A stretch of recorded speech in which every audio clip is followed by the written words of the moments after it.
If you want to cover dark under eye circles, for example, you need to cover them with something thick, something that will make a layer over, and then because that stuff, concealer, or you call it as well corrector, is thick in texture, usually greasy, it needs to be fixed with powder, so dried out in order to stay in place. I actually see a lot of makeup artists doing this, also makeup artists that I really like. Bobby Brown, for example. Kevin O'Quan was doing it, but he was working back in the days. That makeup is history in terms of how combining textures, not the artistic side of it. I like Kevin O'Quan by far the most. So I see these makeup artists doing it and I disagree. This is how you worked years ago, because makeup was pretty much something that you put on when you went on the stage. Women weren't just covering dark under eye circles every day, but mainly if they went out occasionally for a nice night out, for a date and stuff like this. Now we have this idea that makeup needs to be on your face each day. And why I find this makeup application a problem is because it dries out the area that is already dried out. If our skin would be all nicely moisturized, we wouldn't have such challenges as we do. As I said in the section of foundations, I believe that dehydrating your skin is a more and more prominent challenge, actually problem in the world. That's why concealer for me, corrector, equals problems, because I don't want you to dehydrate this area too much. That's also why I think covering pimples is okay. If it's a fresh spot, fresh zit, all red, you squeezed it, and you're going for a date, just cover it nicely. If it's a fresh one, it will be a hard job, because then it's a bit of blood in the end as well that you can't cover, and the foundation doesn't stick there. You won't get anything that sticks there, so it will show, but it's still on a distance, it looks better. I see a lot of people not being careful enough how much they apply on, and when you come close to them, that zit looks like a crater actually. So that is okay. Covering blemishes like zit, something temporary, is okay.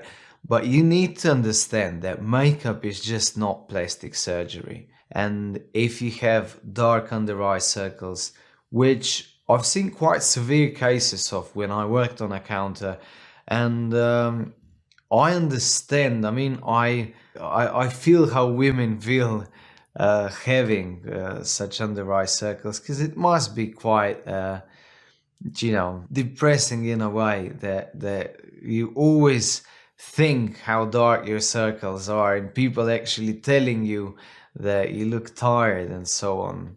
So if you think your dark under eye circles are that dark, there's definitely hope, because textures are getting better, makeup's getting better and better, and it's more, it covers more, it covers better, looks more natural. So in a couple of years we'll definitely have makeup that will cover such problems way better.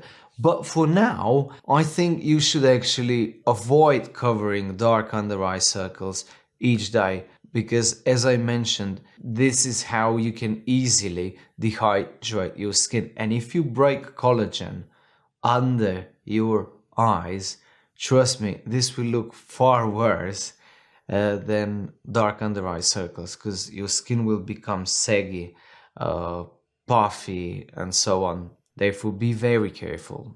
I know that you arrived here for the answer, and I'm actually saying if you have dark under eye circles, there's no hope for you at the moment. It's not true. I have a friend actually who told me, when you're teaching women about makeup, because we had this big seminar, and I put everyone straight. I'm like, you can't do this, you can't do that, without giving them any pillow to land on.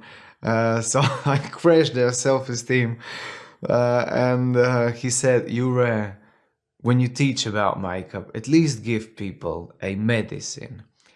And my problem with that is I can show you how to cover blemishes, but as I told you before, it's a dangerous playground in a way. I will give you a good advice then in the end still, but the reason why I don't like this idea of a medicine is because if you think about your dark under eye circles each day before you go out, your self-esteem will be lower and lower. You will become so self-conscious.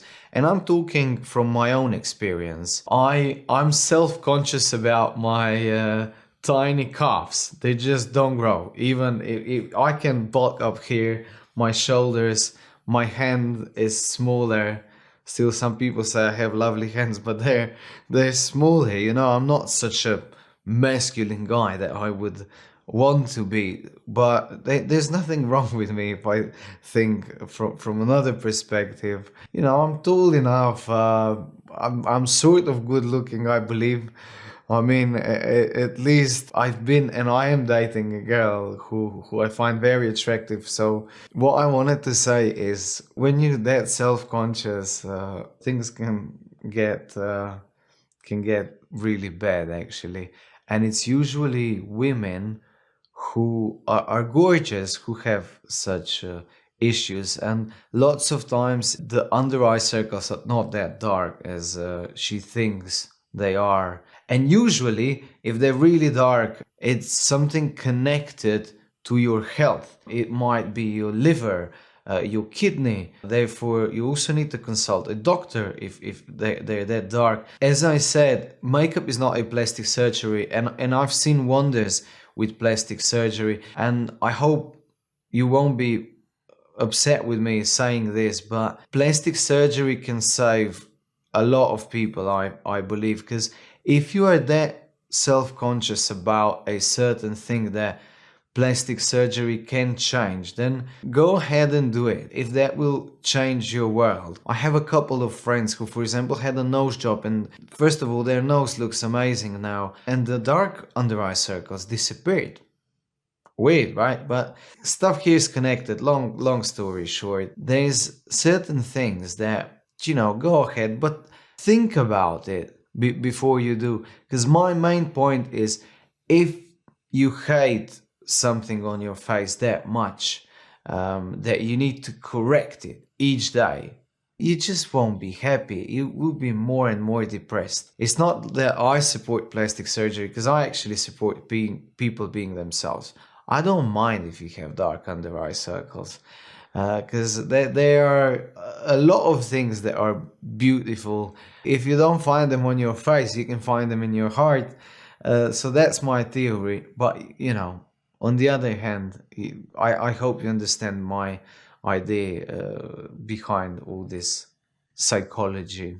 Now to the solution, so that not everything will be that dark. You can cover dark under eye circles, but I suggest covering them with something moisturizing.